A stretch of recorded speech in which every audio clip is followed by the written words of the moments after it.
Jamen, sådan et overview over pladsen her.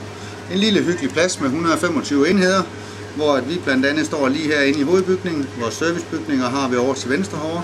Nogle ældre bygninger, men vi har valgt at sige, at tingene skal være funktionelle, og de skal være rene. Så betyder det ikke så meget om, hvor nyt det er. Vi har en masse nye hytter hernede, vores legeområder.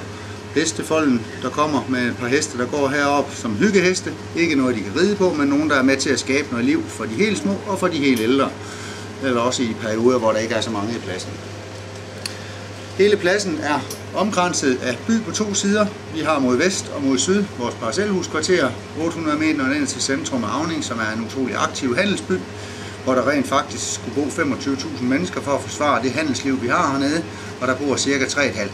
Men det er, at Auning per definition fra gammel tid altid har været et sted, hvor man kørte hen og handlede, når man boede ude i oplandet. Så det er jo til glæde for os, der bor i Auning, men også alle de gæster, der kommer, at vi har alle de specialbutikker hernede og ikke mindre end 3 supermarkeder.